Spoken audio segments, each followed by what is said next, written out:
والقلم وما يسطرون ما أنت بنعمة ربك مجنون وإنك لعلى خلق عظيم سبحان ربك رب العزة عما يصفون وسلام على المرسلين والحمد لله رب العالمين اللهم صل على سيدنا محمد وعلى آل سيدنا محمد وبارك وسلم اللهم صل على سيدنا محمد وعلى آل سيدنا محمد وبارك وسلم اللهم صل على سيدنا محمد وعلى آل سيدنا محمد وبارك وسلم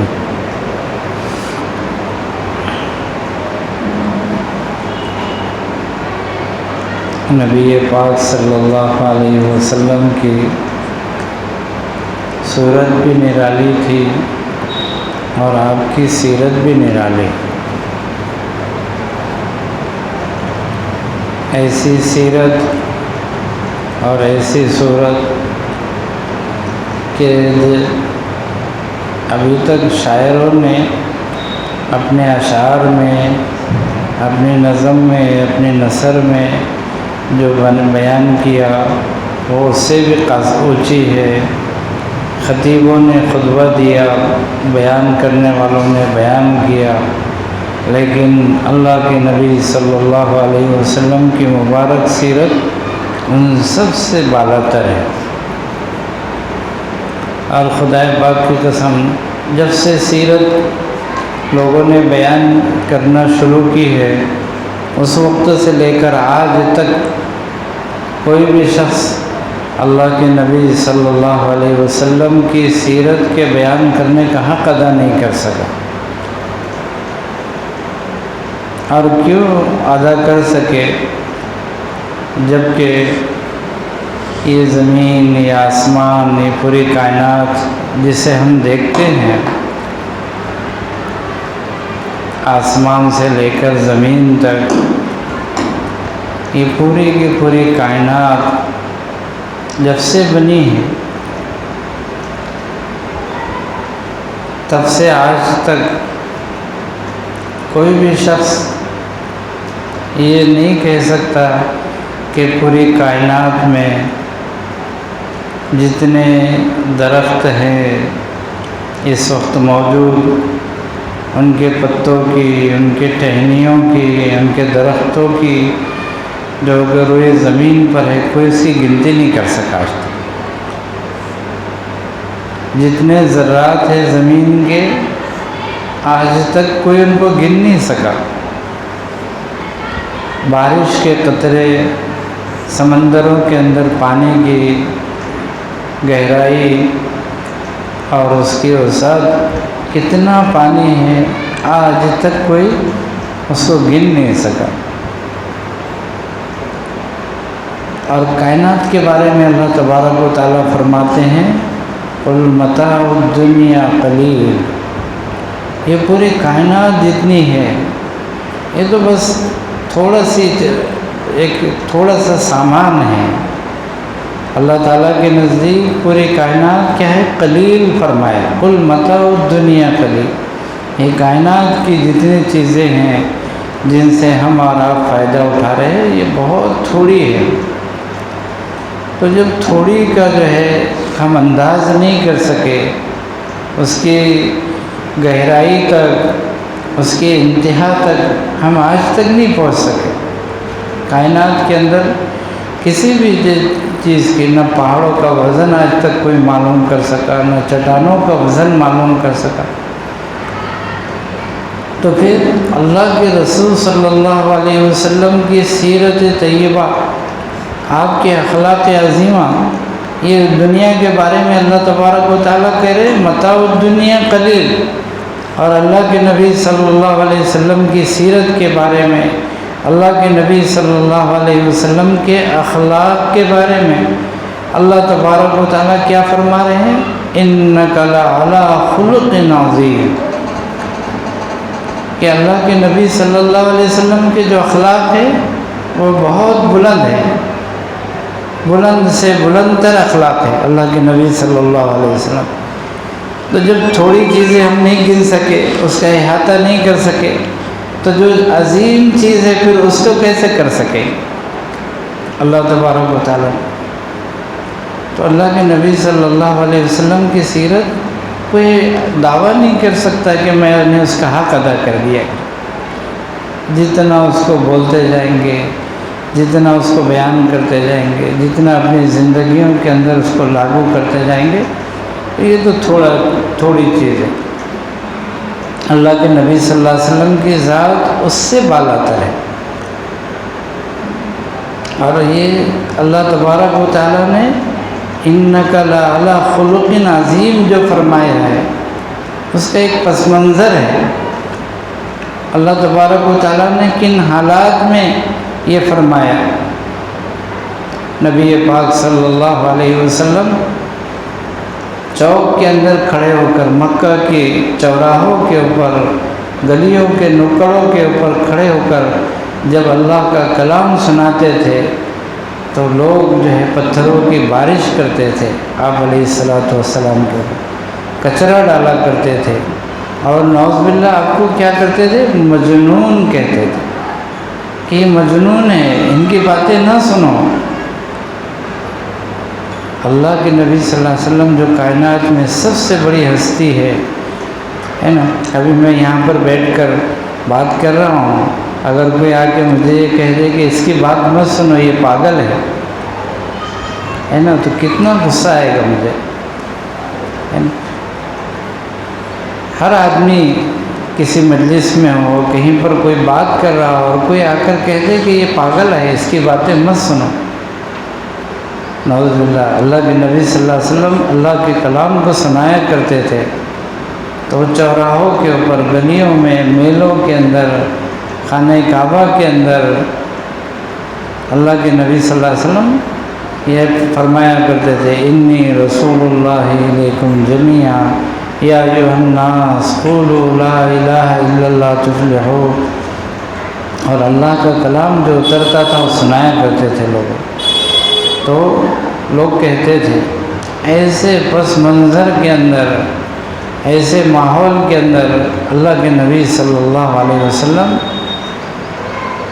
کے اوپر جو حالات تھے، جو تکلیف تھی، تو اس کو اللہ تبارک و تعالیٰ نے فرمایا کہ دیکھو آپ کو صفائی دینے کی ضرورت نہیں ہے کہ میں پاگل نہیں ہوں، میں مجنون نہیں ہوں، بلکہ اللہ تبارک و تعالیٰ قرآن مجید میں جو ہے آیات اتار رہے ہیں، نون والقلم وما یسطرون ما انت بنعمت ربک۔ اے نبی آپ اپنے رب کی فضل سے مجنون نہیں ہیں، پاگل نہیں ہیں، بلکہ فرمایا انک لعلی خلق عظیم۔ اللہ کے نبی صلی اللہ علیہ وسلم رنجیدہ نہیں ہوتے تھے، بلکہ ایسے موقع پر بھی کیا کہا کرتے تھے؟ اللہ کا کلام سنایا کرتے تھے، اور لوگوں کی سب باتوں کو جو ہے سہ لیا کرتے تھے، برداشت کر لیا کرتے تھے، اللہ کے لیے جو ہے سب برداشت کر لیا کرتے تھے۔ تو اللہ رب العزت نے تسلی دی، ما انت بنعمت ربک بمجنون، آپ اپنے رب کے فضل سے مجنون نہیں ہیں، اللہ تعالیٰ صفائی دے رہے۔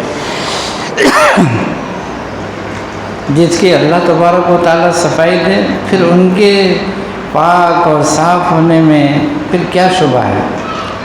ایک جگہ فرمایا وما صاحبکم بمجنون وما ہوا بشاعر وما ہوا بقول شاعر ولا بقول کاہن، یہ بھی فرمایا اللہ تبارک، ولا بقول کاہن، یہ بھی فرمایا اللہ تبارک و تعالیٰ۔ تو نبی پاک صلی اللہ علیہ وسلم کی اخلاق کی بلندی کا جو ہے اس سے اندازہ لگائیے۔ اللہ تعالیٰ خود کہہ رہے ہیں کہ آپ اخلاق کے بلند مرتبے پر فائز ہے، اونچے مرتبے پر فائز ہے۔ ایک مرتبہ ابو جہل اور اس کی جو کمپنی تھی، ابو جہل اینڈ کمپنی، تو انہوں نے ایک نجومی تھا جو عامل بھی تھا، پڑھ کر لوگوں پر دم کرتا تھا، کوئی بھی پاگل جاتا تھا، کوئی بھی مجنون جاتا تھا، یا کسی کے اوپر جادو ہو گیا ہوتا تھا تو وہ نجومی کے پاس جایا کرتے تھے،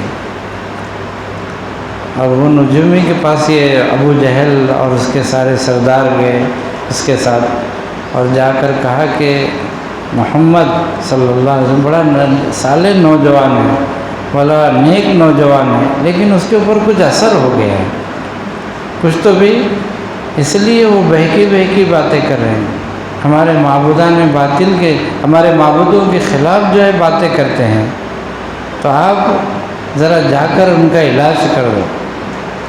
وہ نجومی سے کہہ رہے ہیں، وہ نجومی نے کہا یہ کون سی بڑی بات ہے، میں نے آج تک جو ہے سینکڑوں لوگوں کا علاج کیا ہے کہ اچھے جو ہے مجنون آتے ہیں میرے پاس، میں ان کا علاج کر دیتا ہوں، ایسے جو جن کے اوپر جادو کا اثر ہوتا ہے تو میں دم ڈالتا ہوں تو وہ اچھے ہو جاتے ہیں۔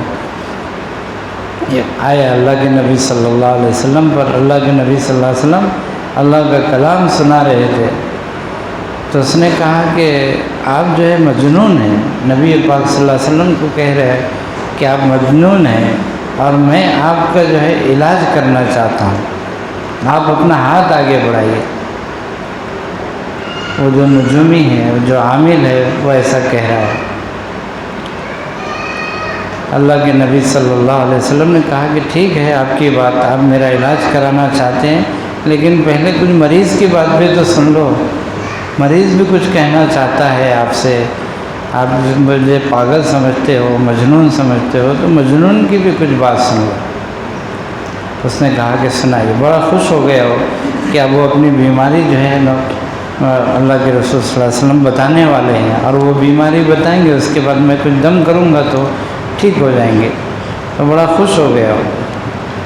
اللہ کے نبی صلی اللہ علیہ وسلم نے پڑھنا شروع کیا، ان الحمد للہ نحمده ونستعینه ونستغفره ونؤمن به ونتوکل علیہ، اتنا جملہ پڑھا اللہ کے نبی صلی اللہ علیہ وسلم۔ وہ اس کے اوپر ان جملوں کا اتنا اثر ہوا کہ وہ تھوڑی دیر کے لیے مدہوش ہو گیا۔ پھر تھوڑی دیر کے بعد کہا کہ اللہ کے لیے ایک مرتبہ پھر سے وہ کلمات پڑھی ہے جو آپ پڑھ رہے تھے، آپ نے پڑھا ان الحمد للہ نحمده ونستعینه ونستغفره ونؤمن به ونتوکل علیہ۔ اصل میں ہم عربی کا ذوق نہیں رکھتے نا، وہ اصل عرب تھے تو عربی کا ذوق تھا ان کے پاس، تو جب انہوں نے اس کلمے کی جاذبیت، اس کلمے کی بلاغت، اس کلمے کی جو ہے چاشنی جب انہوں نے سمجھی، اس کو سنا اور اس کی چاشنی کو محسوس کیا، تو پھر کہا کہ ایک مرتبہ اور سنا دیجیے ان الحمد للہ۔ اللہ کے نبی صلی اللہ علیہ وسلم نے فرمایا کہ تمام تعریفیں اللہ کے لیے ہے اور میں بھی اسی کی تعریف کرتا ہوں، الحمدللہ نحمدہ ونستعینہ، اور میں اسی سے مدد طلب کرتا ہوں، ونستغفرہ، اور اسی سے مغفرت چاہتا ہوں، ونؤمن بہ، اور اللہ کی ذات پر میں بھروسہ کرتا ہوں، ونتوکل علیہ، اور اللہ ہی کی ذات پر میں بھروسہ کرتا ہوں،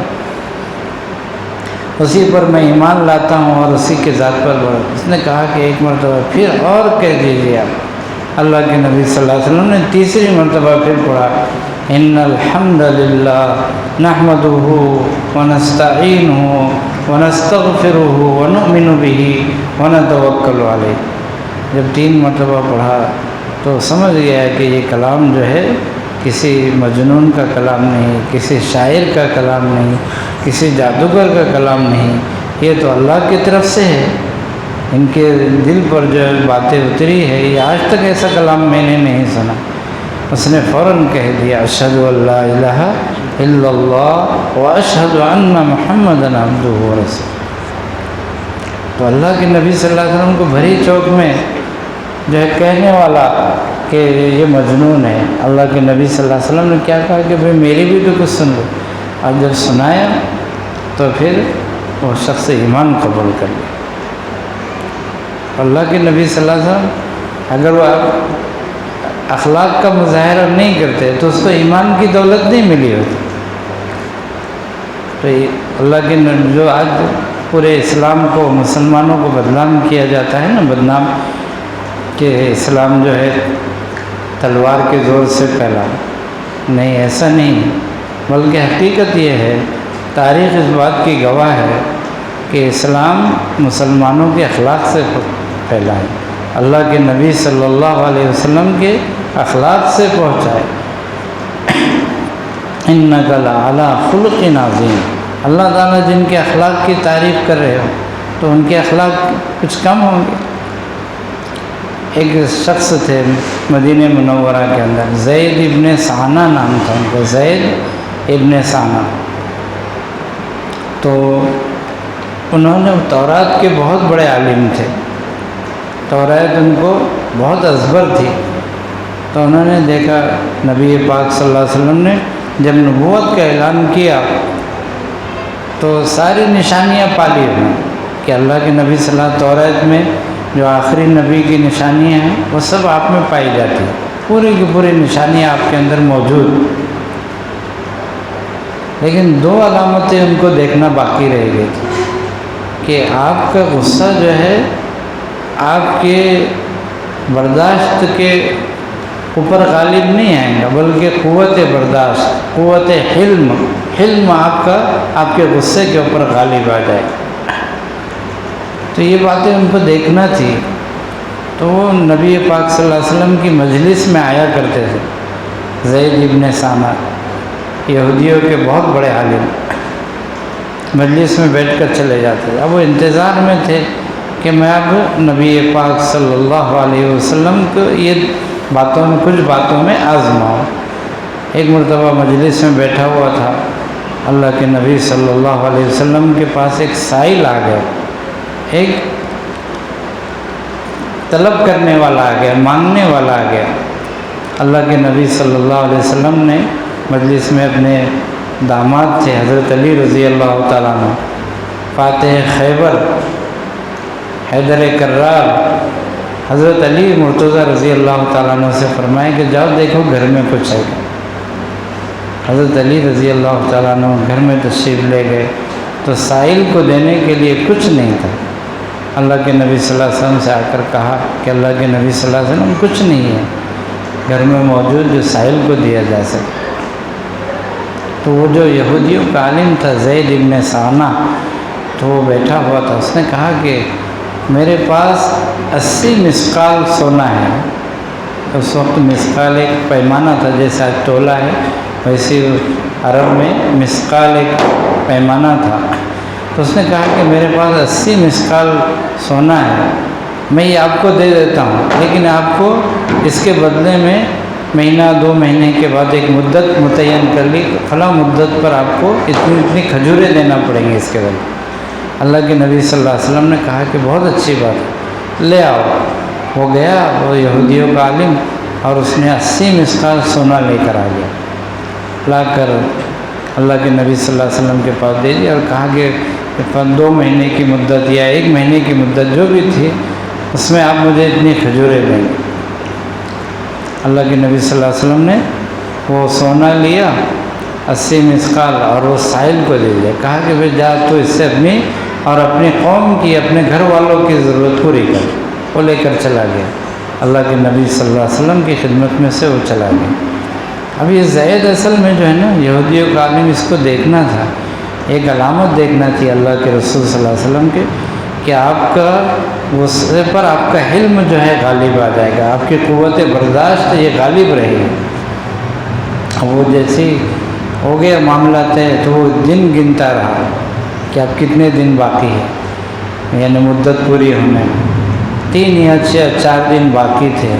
اللہ کے نبی صلی اللہ علیہ وسلم جنت البقیع میں سے کسی جنازے کو دفن کر کے، کسی میت کو دفن کر کے واپس تشریف لایا اور مسجد نبوی کے اندر صحابہ کرام کے سامنے بیٹھ گئے اور کہا، اللہ کے نبی صلی اللہ علیہ وسلم کچھ صحابہ سے گفتگو کرنے لگے، تو اسی مجلس میں وہ آ گیا، اس کو آزمانا تھا نا زید ابن ثانہ کو، تو اس نے آپ صلی اللہ علیہ وسلم کا آتے ہی گریبان پکڑ لیا اور کہا کہ نعوذ باللہ محمد آپ جو ہے صلی اللہ علیہ وسلم آپ لینا جانتے ہیں، آپ قرض کو لوٹانا نہیں جانتے، اور آپ کے عبد المطلب کے بیٹے ہو نا، یعنی دادا کی طرف اشارہ کر کے کہہ رہا کہ آپ عبد المطلب کے بیٹے ہو نا، تو عبد المطلب کے بیٹے بھی یعنی پورے خاندان کے لوگ ہی ایسے، ابھی مدت میں 3-4 دن باقی ہے، لیکن آپ کو غصہ دلانا چاہ رہا ہے اور آزمانا چاہ رہا ہے کہ آپ کے غصے کے اوپر آپ کا حلم جو ہے غالب آ جائے گا۔ تو جیسے ہی اس نے آپ کا گریبان پکڑا آپ صلی اللہ علیہ وسلم کا، اس یہودی عالم نے، تو حضرت عمر رضی اللہ تعالیٰ عنہ بھی بیٹھے تھے مجلس کے اندر۔ حضرت عمر رضی اللہ تعالیٰ عنہ نے اپنی تلوار نکال لی اور کہا کہ اس گستاخ کی جو ہے میں ابھی گردن جو ہے اڑا دیتا ہوں۔ اللہ کے نبی صلی اللہ علیہ وسلم مسکرائے اور کہا کہ عمر، اس کی بات کا ایسا جواب نہیں دیا جاتا ہے، اس شخص کی بات کا اس طریقے سے جواب نہیں دیا جاتا۔ تمہارا تو کام یہ تھا کہ تم مجھے تاکید کرتے، مجھے کہتے کہ ان کا جو ہے قرض لوٹا دو، اور اس کو بھی آپ سکھاتے کہ حسن طلب آپ کو لینا تھا، آپ کا قرض واپس لینا تھا، تو آپ اچھے انداز میں جو ہے سوال کرتے، اچھے انداز میں اپنے قرض کا مطالبہ کرتے۔ تو عمر دو باتیں سکھائی کہ اگر کسی سے ہم نے کوئی معاملہ کیا تو اس کو کہنے کا حق ہے، لیکن کہنے کا حق کیا ہے کہ عمر تم کہتے کہ اچھے انداز میں جو ہے تمہارا مطالبہ کرو، اور مجھے کہتے کہ بھئی آپ ان کا قرض لوٹا دو، یہ تم کو کہنا چاہیے تھا۔ اب تم نے چونکہ ان کو دھمکی دی، تلوار نکالی تم نے، تو اب اس کا بدلہ، اس کی معافی یہ ہے کہ آپ ان کو جو ہے کھجوریں دے، ان کا جو وعدہ تھا وہ لوٹا دو۔ حضرت عمر رضی اللہ تعالیٰ عنہ نے کہا کہ ٹھیک ہے، اللہ کے رسول صلی اللہ علیہ وسلم کو لے کر چلنے لگے اس یہودی عالم کو۔ اللہ کے نبی صلی اللہ علیہ وسلم نے بلایا، حضرت عمر کو بلایا اور کہا کہ دیکھو تم نے اس کو دھمکی دی تھی، تلوار نکالی تھی تم نے، اس لیے آپ کیا کرو، 20 سا اور کھجور دے دو۔ سا بولے تو آج کے زمانے میں سمجھ لیجئے 20 کلو کھجور اور زائد دے دو، جو اس کا وعدہ ہے اس سے زائد کھجوریں دے دو اس کو، 20 کلو اور۔ حضرت عمر رضی اللہ تعالیٰ عنہ کے باغ میں وہ جو اس کا وعدہ تھا وہ کھجوریں دے دی اس کو، اور 20 کلو کھجوریں اور زیادہ دی۔ اس نے کہا، وہ یہودی نے کہا کہ یہ 20 کلو اور کیوں زائد جو ہے کھجوریں آپ مجھے دے رہے؟ کہا کہ اللہ کے نبی صلی اللہ علیہ وسلم نے مجھ سے فرمایا کہ چونکہ تم نے اس کو دھمکی دی تھی، اس لیے اس دھمکی دینے کے پاداش میں، اس کے سزا کے طور پر تم جو ہے 20 کلو کھجوریں اور دے۔ اس نے کھجوریں وہیں چھوڑی، سیدھا بھاگتا ہوا آیا اللہ کے نبی صلی اللہ علیہ وسلم کی خدمت میں اور کہا کہ اللہ کے نبی صلی اللہ علیہ وسلم اپنا ہاتھ بڑھائیے، میں جو ہے اسلام قبول کرتا ہوں، اشہد ان لا الہ الا اللہ و اشہد ان محمدا عبدہ و رسولہ۔ اللہ تبارک و تعالیٰ فرما رہے ہیں وَإِنَّكَ لَعَلَىٰ خُلُقٍ عَظِيمٍ۔ اللہ کے نبی صلی اللہ علیہ وسلم آپ کو جو اخلاق دیے گئے ہیں وہ بہت بلند اخلاق دیے گئے ہیں۔ تو آج ہم بھی جو ہے بات بات میں گھر میں اپنے دوستوں کے ساتھ، اپنے محلے کے اندر جن سے بھی ہمارے سابقہ ہے پڑتا ہے، بات بات پر جو ہے ہمارے اندر حلم کا مادہ نہیں ہے۔ اللہ کے نبی صلی اللہ علیہ وسلم کا تو ایک بڑے اخلاق کے اوپر تھے، اللہ کے نبی صلی اللہ علیہ وسلم بڑے اخلاق، اونچے اخلاق کے اوپر تھے، اور ہمارے جو بزرگان دین ہیں وہ بھی جو ہے اخلاق سے ہی لوگوں کے دل جیتا کرتے تھے۔ تو ہمیں اخلاق کو جو ہے اپنانے کی ضرورت ہے، اپنے اندر قوت برداشت کو رکھنے کی ضرورت ہے۔ اس کا مطلب یہ نہیں ہے، قوت برداشت کے رکھنے کا مطلب یہ نہیں ہے کہ ہم بزدل بن جائیں۔ ہمت بھی اللہ کے نبی صلی اللہ علیہ وسلم کو اللہ تبارک و تعالیٰ نے مختلف پہلوؤں سے، ہر اعتبار سے نوازا تھا۔ ایک تو یہ ہے کہ اللہ کے نبی صلی اللہ علیہ وسلم نے برداشت کر کے ایک پہلو اللہ کے نبی صلی اللہ علیہ وسلم کی زندگی کا کیا ہے کہ معاف کر دیے، طائف کے اندر معاف کیے، فرشتے آ گئے تھے، آپ صلی اللہ علیہ وسلم اگر کہے تو ہم جو ہے حکم دے تو دونوں پہاڑوں کو جو ہے ملا دیتے۔ اللہ کے نبی صلی اللہ علیہ وسلم نے وہاں بھی دعا کی تھی، اگر یہ نہیں تو ان کی نسلیں جو ہے ایمان لائیں۔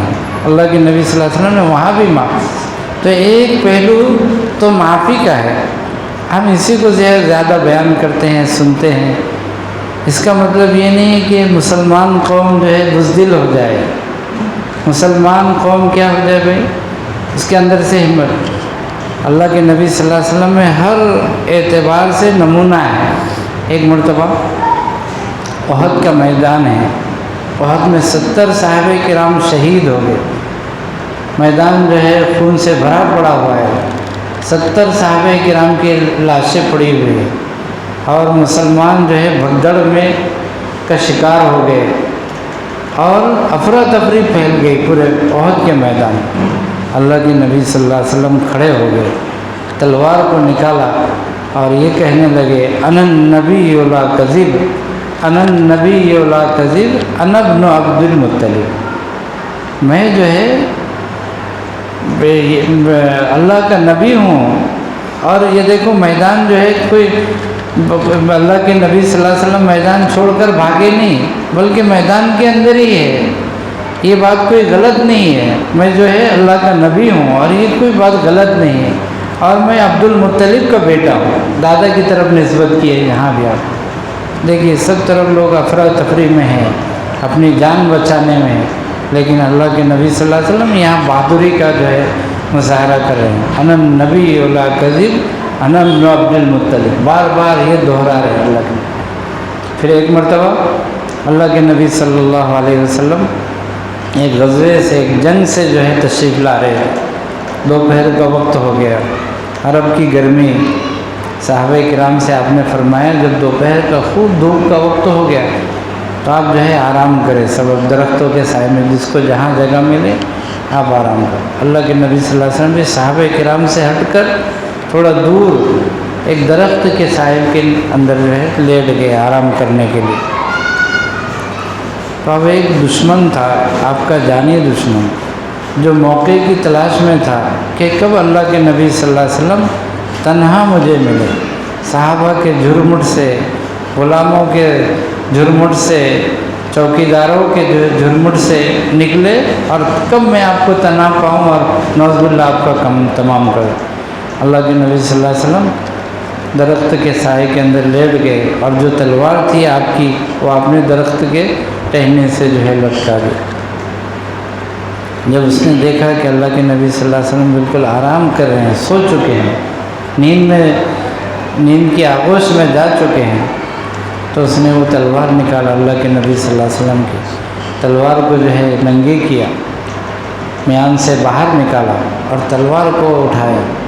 جیسے اس نے تلوار کا وار کرنا چاہا، اللہ کے نبی صلی اللہ علیہ وسلم کی آنکھ کھل گئی۔ تو اس نے کہا، ایک جملہ ہے حدیث پاک میں، میں یہاں سے مکمل، اے محمد صلی اللہ علیہ وسلم بتاؤ اب تمہیں کون بچائے گا، ہے نا، یہ ڈرنے کا موقع تھا، یہ کہنے کا نہیں آپ ہی جو ہے بچا سکتے ہیں، ہے نا۔ دیکھیے یہاں پر اللہ کے نبی صلی اللہ علیہ وسلم نے امت کو سبق دیا کہ بچانے والی ذات جو ہے یہ اللہ کی ہے، صرف اللہ کی ذات ہے، ہم مدد کس سے مانگی جائے؟ اللہ سے مانگی جائے۔ تو آپ نے جیسے ہی اس نے کہا کہ میں یہاں سے مکمل ہوں، بتاؤ اب تمہیں کون بچائے گا اپنے سے، اب تم تو میرے ہاتھوں مارے جاؤ گے۔ اللہ کے نبی صلی اللہ علیہ وسلم نے دل سے جو ہے ایک جملہ کہا، اللہ، جیسے اللہ کا لفظ کہا تو اس کے ہاتھ پیر پھول گئے، پھر اس کے دل و دماغ پر ایک جو ہے لرزہ طاری ہو گیا، اور اس کے ہاتھ سے جو ہے مار کبھی چھوٹ گئی، اور اس نے جو ہے تلوار اس کے ہاتھ سے چھوٹ گئی۔ پھر اللہ کے نبی صلی اللہ علیہ وسلم اطمینان سے اٹھے، وہ تلوار کو ہاتھ میں لیا، اور تلوار اس کے اوپر وہ جو ہے وار کرنے کے جو ہے ایسے اشارہ کیا وار کی طرح سے، اور پوچھا کہ میں یہاں سے مکمل ہوں، اب تو بتا اب تجھے کون بچائے۔ وہ تو جو ہے کافر تھا، مشرک تھا، اللہ کو ماننے والا نہیں تھا، تو اس نے کیا کہہ دیا، نہیں آپ تو بڑے کریم ہیں، بڑے معاف کرنے والے ہیں، بڑے اخلاق والے ہیں، لجاجت کرنے لگ گیا۔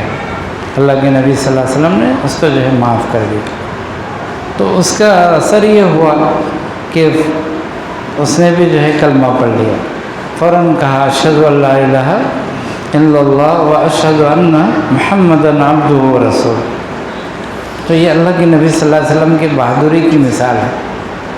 ایک مرتبہ اللہ کے نبی صلی اللہ علیہ وسلم قضاء حاجت کے لیے، آج تو گھروں میں جو ہے ہمارے ٹوائلٹ ہے، باتھ روم ہے، ضرورت پوری کرنے کی جگہ ہے، اس زمانے میں مدینہ منورہ سے باہر جاتے تھے لوگ، صحرا میں، میدانوں میں، آبادی سے باہر جاتے تھے۔ اللہ کے نبی صلی اللہ علیہ وسلم ایک مرتبہ باہر نکل گئے، تو اب لوگوں کی حدیں متعین ہوتی تھی کہ بھئی ہماری یہاں سے یہاں تک اتنی حد ہے۔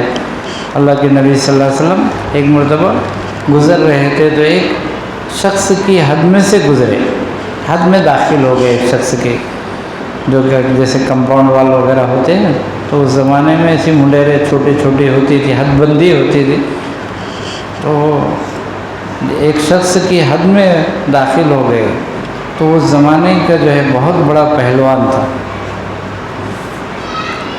جیسے ہی اللہ کے نبی صلی اللہ علیہ وسلم اس کی حد میں داخل ہو گئے تو اس سے بڑا غصہ آیا، اس نے اللہ کے نبی صلی اللہ علیہ وسلم کو پکڑا اور کہا کہ دیکھو تم ہمارے حدود میں داخل ہو گئے، اور آج تک ہمارے حدود میں کوئی ہماری اجازت کے بغیر داخل نہیں ہوا، آپ بغیر اجازت داخل ہو گئے، تو اب اس کا یہ ہے کہ اب آپ کو مجھ سے کشتی لڑنا پڑے گی۔ اللہ کے نبی صلی اللہ علیہ وسلم کی کشتی سے آپ کا کیا تعلق؟ لیکن کہا کہ کشتی جو ہے آپ کو لڑنا پڑے گی، اگر آپ کو جو ہے یہ مجھے پچھاڑنا پڑے گا، اور اگر آپ نے مجھے پچھاڑ دیا، آپ نے مجھے چت کر دیا، تو آپ کو 10 بکریاں بھی جو ہے انعام دو۔ اللہ کے نبی صلی اللہ علیہ وسلم نے کہا ہمارے جیسا ہوتا تو پہلوان کو دیکھ کر ڈر جاتے، لیکن اللہ کے نبی صلی اللہ علیہ وسلم نے کہا کہ ٹھیک ہے کوئی بات نہیں۔ آپ نے جو ہے آستینیں اوپر کی اور کہا کہ بھائی سامنے آ جا کر، جیسے ہی وہ آئے اللہ کے نبی صلی اللہ علیہ وسلم نے اس کو اٹھا کر جو ہے پچھاڑ دیا۔ وہ تو اس کو اپنی آنکھوں پر بھی جو ہے یقین نہیں آ رہا تھا کہ میں جو ہے آج تک میں پورے عرب میں کسی نے مجھے جو ہے پچھاڑا نہیں، چت نہیں کیا، میری پیٹھ نہیں لگی، اور آج یہ کیا معاملہ پیش آیا۔ تو اس نے اللہ کے نبی صلی اللہ علیہ وسلم سے کہا کہ نہیں یہ غفلت میں ہو گیا، میں دوسری مرتبہ جو ہے پھر کشتی کرتے ہیں، اگر آپ دوسری مرتبہ مجھے پچھاڑ دیں گے تو پھر مانو۔ اللہ کے نبی صلی اللہ علیہ وسلم نے اس کو اٹھایا اور اٹھا کر جو ہے پھر دوسری مرتبہ بھی اس کو جو ہے چت کر دیا، پچھاڑ دیا اس کو۔ انہوں نے کہا کہ نہیں آپ 3 کا عدد پورا کر لیتے، 3 ہو تو پھر بات پکی ہوتی ہے۔ اللہ کے نبی صلی اللہ علیہ وسلم نے فرمایا کہ ہاں تیسری مرتبہ، تو تینوں مرتبہ جو ہے اس کو پچھاڑ دیا۔ تو اللہ کے نبی صلی اللہ علیہ وسلم ہم ایک ہی طرف دیکھتے ہیں، اپنے اندر جو ہے بہادری پیدا کرنے کی بھی ضرورت ہے، اپنے اندر شجاعت کو بھی پیدا کرنے کی ضرورت ہے۔ بزدل مسلمان جو ہے بزدل نہیں، اللہ کے نبی صلی اللہ علیہ وسلم نے بزدلی سے جو ہے پناہ مانگی، اللہم انی اعوذ بک من البخل والجبن۔ بزدلی، مسلمان جو ہے ہمت والا ہوتا ہے، طاقت والا ہوتا ہے، اللہ کی ذات پر بھروسہ کرنے والا ہوتا ہے۔ جب 3 مرتبہ جو ہے اس کو پچھاڑ دی اللہ کے نبی صلی اللہ علیہ وسلم نے، اس نے کہا کہ اب 30 بکریاں جو ہیں یہ لے کر جاؤ، اور یہ بھی کہا کہ میں سمجھتا ہوں کہ آپ جو ہے واقعی اللہ کے نبی صلی اللہ علیہ وسلم ہیں، میں نے آپ کا نام سنا تھا تو میں آپ کو آسمانوں پر تلاش کر رہا تھا، آپ تو زمین پر مل گئے، اور پھر آپ کے ساتھ کشتی بھی ہو گئی میری، لیکن میں نے سمجھ لیا کہ آپ رسول برحق ہے۔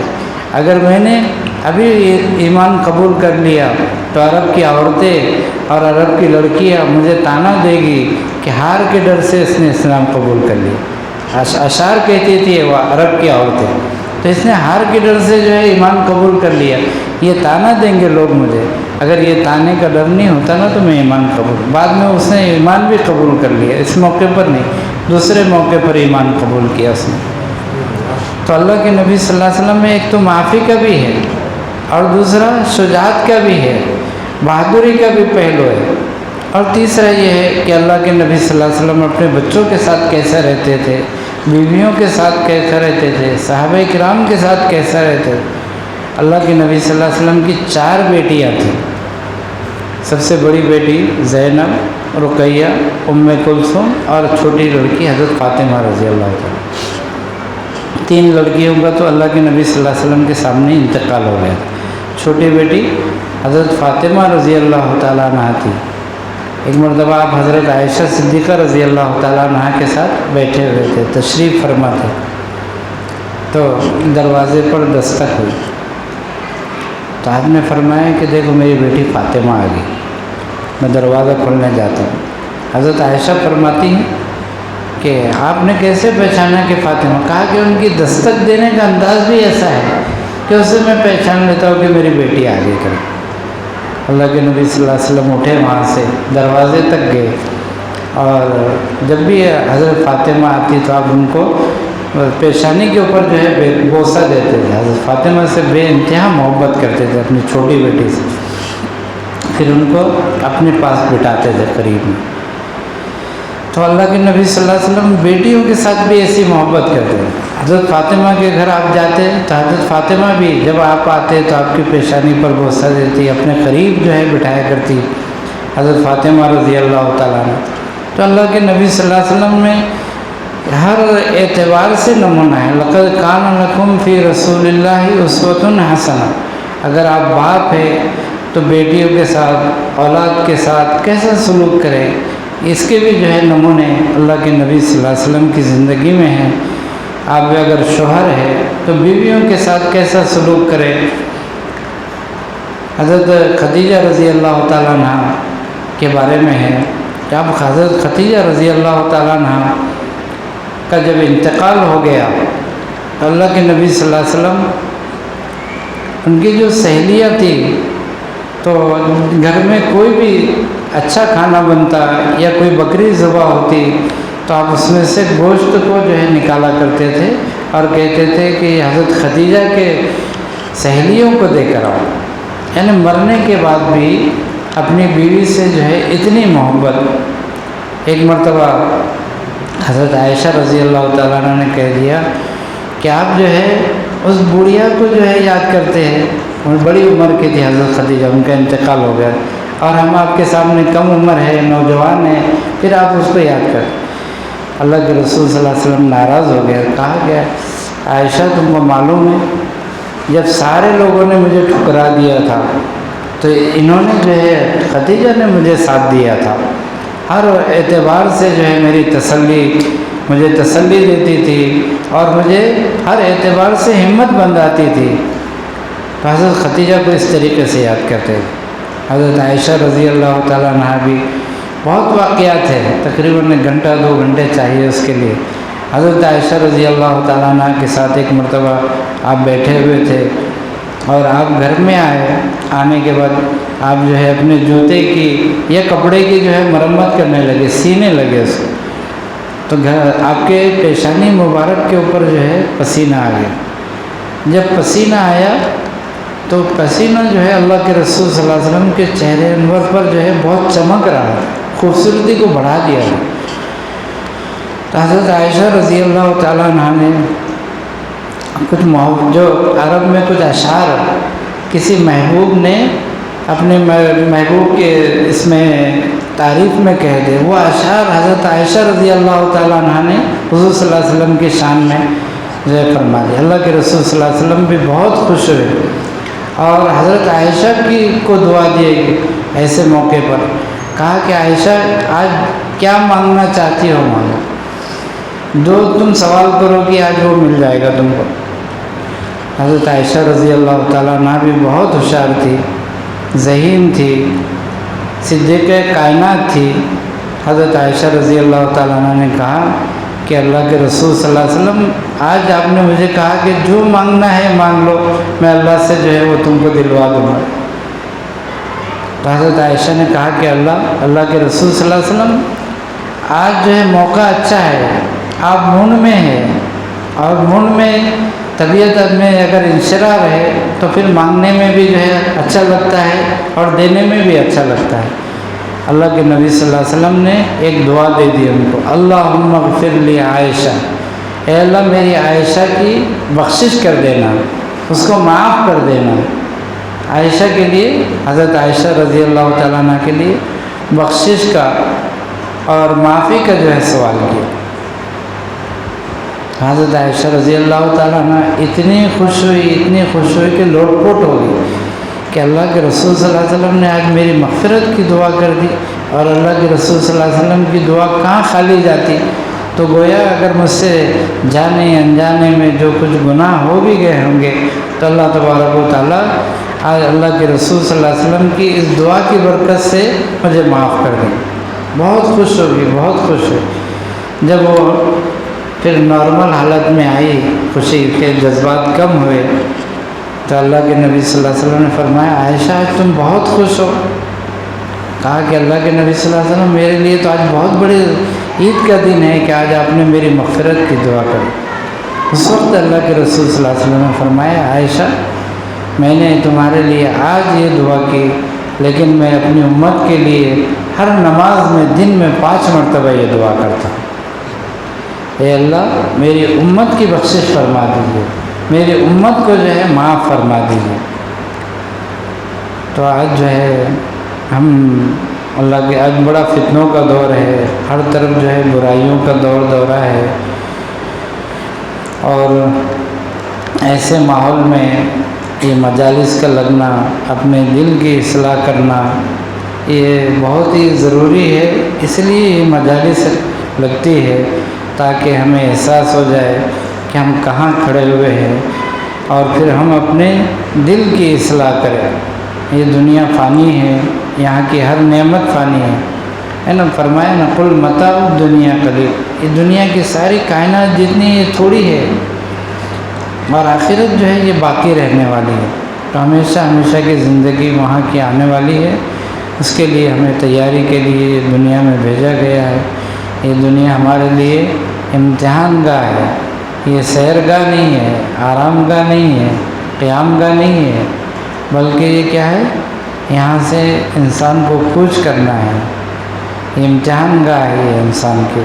ہر آدمی یہاں روزانہ اپنا پرچہ لکھتا ہے، ہر روزانہ لکھ رہا ہے پرچہ. اب اس کا جو ہے امتحان ہو رہا ہے ہمارا. اذان ہوتی ہے اور پھر نماز کے لیے آتے ہیں یا وہیں بستر کے اندر ہے. ہم ارادہ کریں کہ انشاءاللہ آج کے بعد سے ہم اللہ تعالیٰ کو ناراض نہیں کریں گے، گناہ کو جو ہے چھوڑ دیں گے، اللہ کی رضا والی زندگی گزاریں گے، نافرمانیوں سے اللہ تعالیٰ کی بچیں گے. اللہ پاک ہم تمام کو عمل کی توفیق عطا فرمائے. آمین. وآخر دعوانا الحمدللہ. توبہ کے کلمات پڑھ لیجئے. جن کا بیعت کا ارادہ ہو بیعت کی نیت کریں، اور جن کا توبہ کا ارادہ ہو توبہ کی نیت سے کلمات. توبہ کی نیت کرنے والا ایسا ہے جیسا کہ التائب من الذنب کمن لا ذنب لہ. یہ گناہوں سے توبہ کی نیت کرتا ہے وہ ایسا ہے جیسے گناہ کیا ہی نہیں، بلکہ اللہ تبارک و تعالیٰ اس کے گناہوں کو نیکیوں سے بدل دیتے ہیں، اور پھر وہ اللہ کا پیارا بندہ بن جاتا ہے. التائب حبیب اللہ، توبہ کرنے والا اللہ کا پیارا بندہ بن جاتا ہے. اللہ تعالیٰ کو توبہ بہت پسند ہے. ان اللہ یحب التوابین. بس توبہ کے لیے کیا ضروری ہے؟ دل میں ارادہ کرے کہ اللہ میں نے آپ کی بہت نافرمانیاں کی، آپ کو بہت ناراض کیا، آج کے بعد ناراض نہیں کروں گا. اے اللہ مجھے معاف فرما دیجیے. اے اللہ میں نادم ہوں، میں شرمندہ ہوں اپنے گناہوں کے اوپر. اے اللہ مجھے معاف کر دیجیے، آئندہ نہیں کروں. بس یہ توبہ ہے نا. کوئی اس کے لیے دل میں نیت کر لیے تو بھی کافی ہے. اور یہ جو کلمات ہیں نا، من قال لا الہ الا اللہ دخل الجنہ، جو لا الہ الا اللہ کہتا ہے وہ جنت میں داخل ہو. اس میں یہ سارے کلمات حضرت نے شامل کر دیے، ہمارے بڑوں نے، ہمارے بزرگوں نے. تو اس کے اندر جو کلمات ہے اس کو سچے دل سے اگر پڑھیں گے تو انشاءاللہ ہم گناہوں سے سچی پکی توبہ کرنے والے بن جائیں گے. پڑھیے بسم اللہ الرحمن الرحیم. لا الہ الا اللہ محمد الرسول اللہ. آمنت باللہ وملائکتہ وکتبہ ورسلہ والیوم الآخر والقدر خیرہ وشرہ من اللہ تعالی والبعث بعد الموت. آمنت باللہ کما ہوا باسمائہ وصفاتہ وقبلت جمیع احکامہ اقرار باللسان وتصدیق بالقلب أشهد أن لا إله إلا الله وأشهد أن محمدا عبده ورسوله أستغفر الله ربي من كل ذنب وأتوب إليه برحمتك یا ارحم الراحمین۔ ان کلمات کو پڑھنے سے ہم توبہ طائب ہو گئے ہیں۔ اللہ پاک جو ہے ہمیں اپنی توبہ پر استقامت عطا فرمائے۔ دعا کر لیجیے۔ سبحان ربی العلی الوہاب، اللہم صلی علی سیدنا محمد وعلی آل سیدنا محمد وبارک وسلم۔ اللهم ربنا ظلمنا أنفسنا وإن لم تغفر لنا وترحمنا لنكونن من الخاسرين اللهم اغفر ذنوبنا وامحو عيوبنا واستر عوراتنا وآمن روعاتنا اللهم حبب إلينا الإيمان وزينه في قلوبنا وكره إلينا الكفر والفسوق والعصيان اللهم اجعلنا من الراشدين اللهم اجعلنا من التوابين اللهم اجعلنا من المتطهرين اللهم اجعلنا من عبادك الصالحين اللهم اصلح لنا شأننا كله ولا تكلنا إلى أنفسنا طرفة عين اللهم آت نفوسنا تقواها وزكها أنت خير من زكاها أنت وليها ومولاها الہ العالمین الہ العالمین۔ ہم آپ کے بندے ہیں، حقیقت میں نہایت گندے ہیں، کہنے کو آپ کے بندے ہیں، حقیقت میں نہایت گندے ہیں۔ الہ العالمین بہت گناہ ہو گئے ہیں اللہ، گناہ میں تباہی اور بربادی کے دہانے پر لا کر کھڑے کر دیے ہیں۔ الہ العالمین ہم بہت ہی عاجز ہیں، ناتواں ہیں، نفس کے غلام ہیں، نفس کے پجاری ہیں۔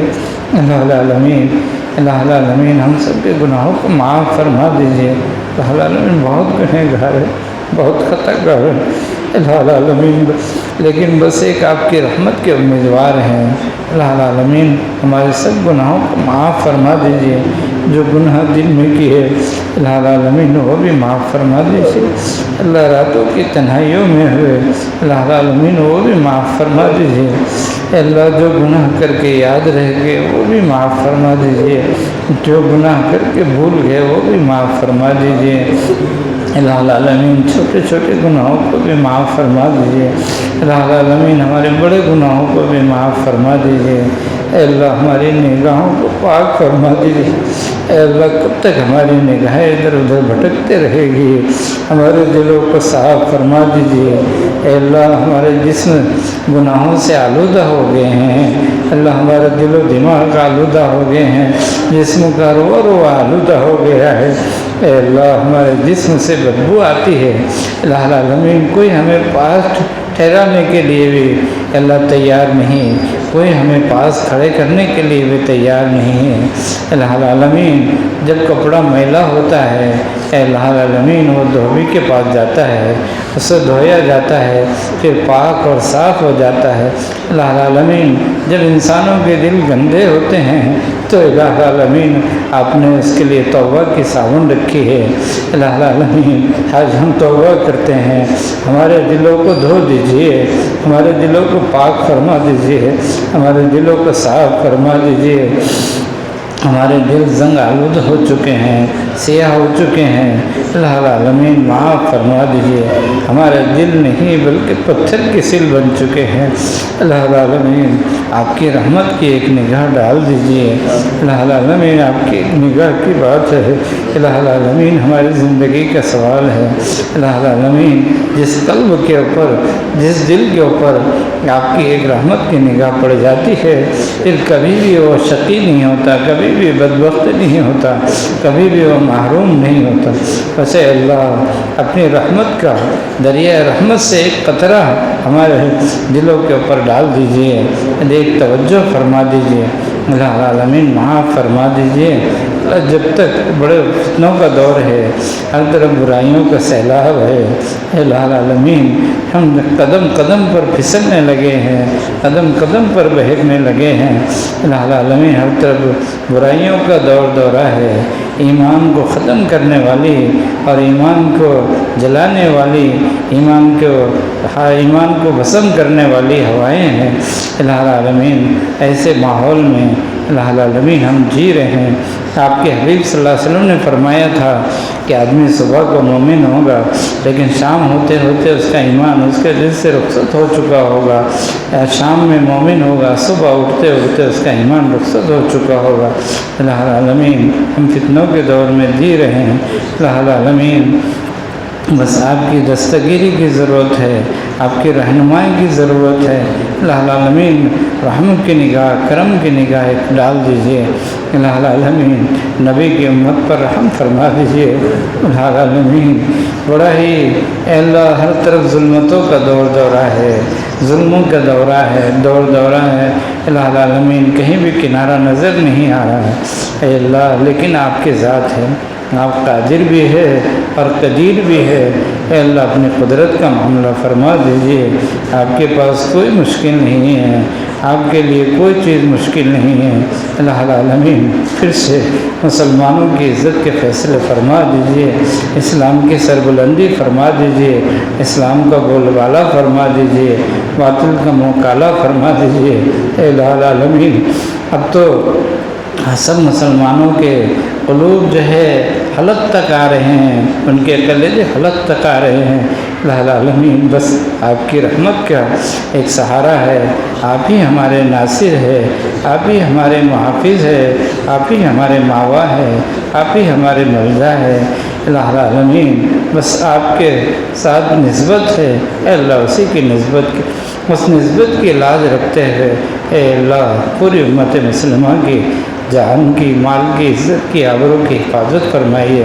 الہ العالمین ہمارے جو نوجوان ہیں بے گناہ ہیں، سلاخوں کے پیچھے ہیں، الہ العالمین ان کو رہائی نصیب فرما دیجیے۔